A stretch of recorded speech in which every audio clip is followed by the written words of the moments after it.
Dear friends, welcome back to the channel. In this video, I'm going to showcase how to bypass WAF or Web Application Firewall. Before we get started, make sure to subscribe to my channel and give this video a thumbs up. It really helps the channel grow. So now, let's head over to Kali Linux VM to begin with. First of all, we need to discover the IP address of the target machine. The utility I'd like to use, as always, would be netdiscover.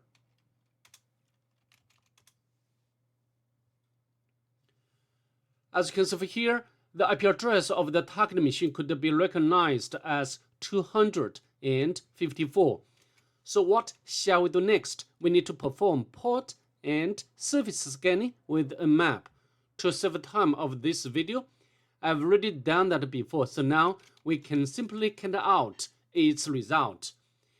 As you can see here, I took the options like scene scan, the version scan, default script scan, followed by the full range plus scan. The last option of all is ON to output the result into this file. From the Nmap scan results, we can tell the target machine has only one open port, 80. The service is HTTP or Hypertext Transfer Protocol. And also we can get the version information Apache 2. So I think it's quite clear what we are going to do next. We need to emulate this web application both manually and automatically. Let's fire up the browser to perform manual emulation first. Press enter. So this is the default Ubuntu default Apache 2 page, and we can scroll down. Nothing special here, and also we need to check its source code, since sometimes source code can reveal something sensitive. Scroll down as well. Nothing at all. Let me bring back the terminal window and to run Q command. Robots not found. Next, we can launch Nicto to perform automatic emulation. I always use Nicto to begin or to start automatic emulation because it can give us rich information from various aspects about the web application, such as the version information, request header, allowed HTTP methods. Sometimes PenTester or potential attacker can manipulate dangerous methods such as put for their purpose, such as uploading web shell to the machine. We find this file. We can access this file with browser. Test. Press enter.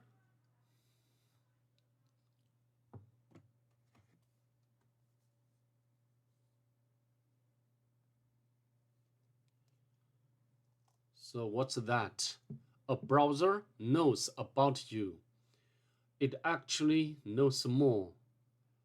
Oh my God, JS.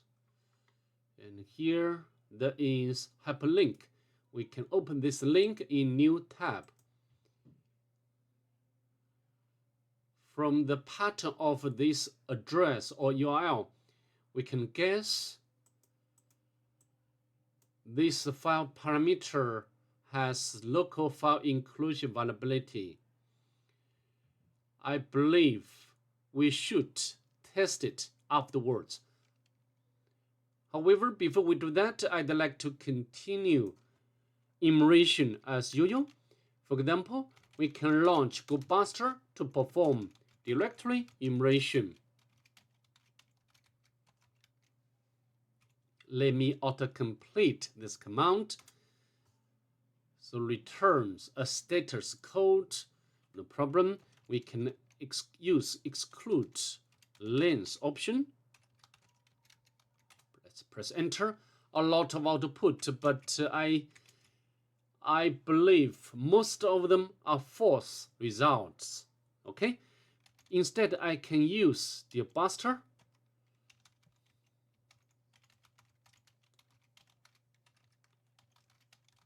Press enter.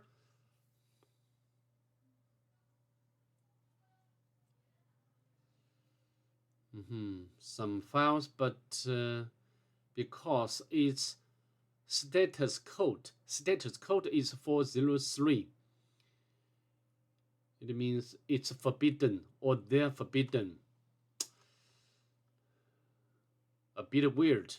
So I think the issue is caused by WAF or web application firewall adopted by the web application. Okay, but anyhow, we have already found this page, test.php, and next we can try to test the local file inclusion vulnerability.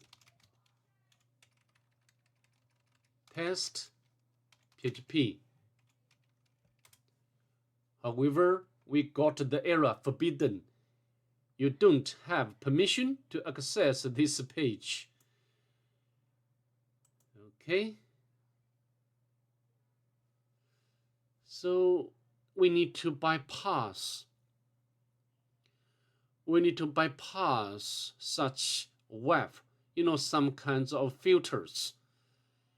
And in order to bypass such filters, we need to fit or we need to supply many or different possible payloads until we can find appropriate, or until we can find a payload which we can get a response. Okay, and so we need, and there is built-in or the list for this purpose, and we can use the fuzzing tool wfuzz, and let me auto-complete this command.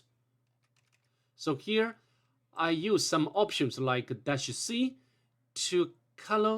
to give a colorful output, and use the -u option to specify the URL. And here I use the keyword fuzz. This is some sort of placeholder, and then unlike other or the common fuzzing, here I use this word list for injection or attack, and we can press enter. A lot of output, so we need to drop some rubbish output. We can put the 403 because this one, it means it's forbidden. Okay, let's press enter. But also there's so many output, or a lot of output. We can put another option, HW.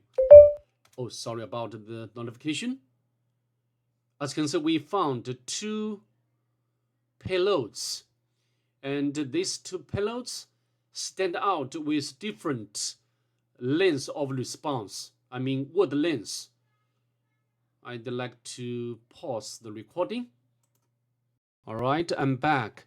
So now we can check to see whether we can run command like ID, like dir or directory. Very weird. After all, the target machine is Linux. Anyhow, we can try to run command like vertical bar and followed by the ID.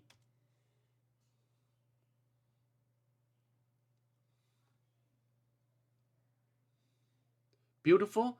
The ID command has been executed as we expected. And how about dir? Press enter.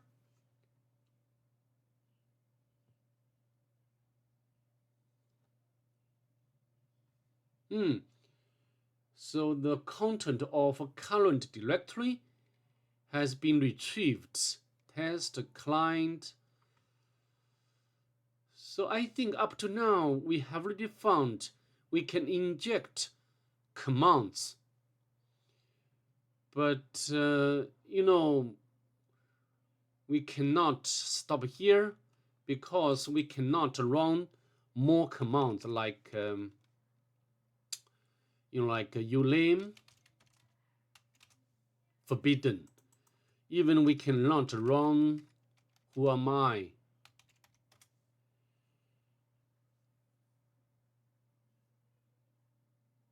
So we still need to do some more works to bypass the WAF. Okay, and also we can check. So we can run netcat. Oh, sorry, not a netcat. Which command? Or which command can be executed? Beautiful. So how about the echo?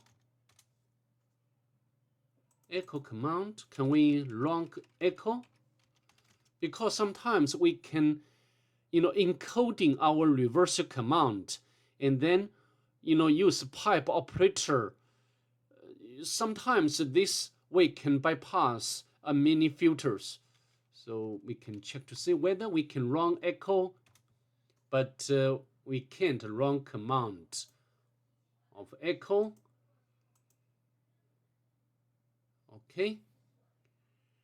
And actually, for this machine, we have to use one special approach to bypass WAF. The busy box. Busy box, we can, busy box, and also I think busy box is there on the target machine. Busy box, yeah, is there. And we can run commands like this one to get the reverse shell. But before we do that, we need to set up the listener first, waiting for collection from the target machine. Let me show you how to do. We can put anything, anything, and semicolon, netcat, bin, netcat.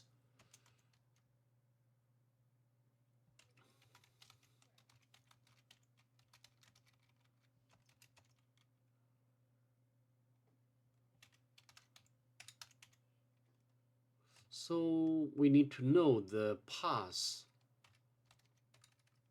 the netcat. So this one we can copy.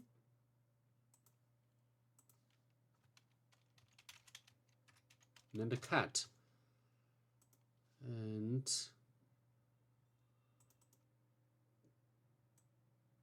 so next we can run this command this way by run anything,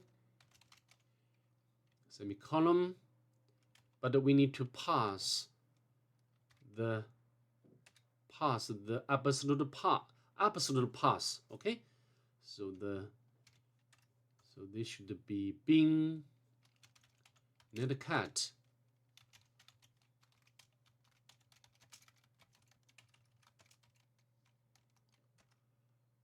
Sometimes we do for this option we do not need to give the absolute path, for example, like a shell.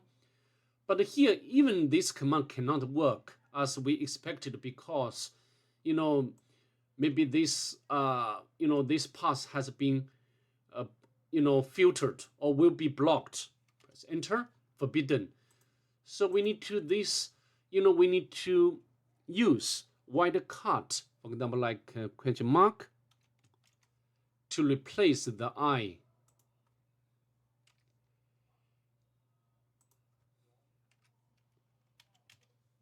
Netcat, being netcat. I can check whether this can work or not. Cannot work. So the bin netcat. Oh, I forgot to put, my bad. I forgot to put the busy box.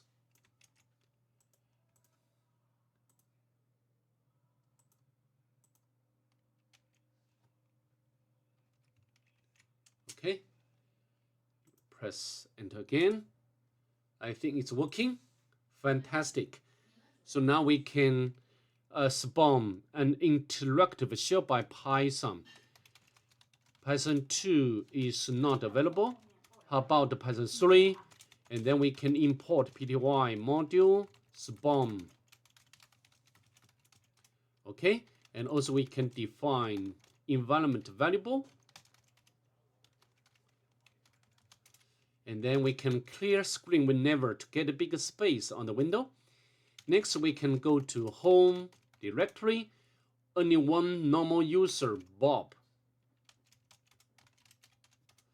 And here we find this very, very weird file. We can cut out this PW. What's this? I don't think is base 64 encoded. So this now we are having a new encoded data. This is some sort of JSON Web Token, and or GWT. GWT always consists of 3 parts, separated by 2 dots. Yeah, this one. So the first part would be, the header, and then the payload, and then I think this is signature. And next we need to, make decoding, or need to crack this GWT, JSON Web Token. And the utility I'm going to use is this one. And you can clone this repository from GitHub, and use the make command to compile it, and then we can run command to crack. We can, I've already made such compilation. So now we can run this and press enter. And this will take a bit long time. So I'd like to pause the video. All right, finally, we got the secret. Yeah, this string is secret. We can copy. As a matter of fact, this is password for the root user. We use this password to switch the shell to root. It does work. Then we can navigate to root directory to crack the flag. To grab the flag without any problem. So I think that's pretty much it. I'd like to see you next. Bye. Have a nice day, please.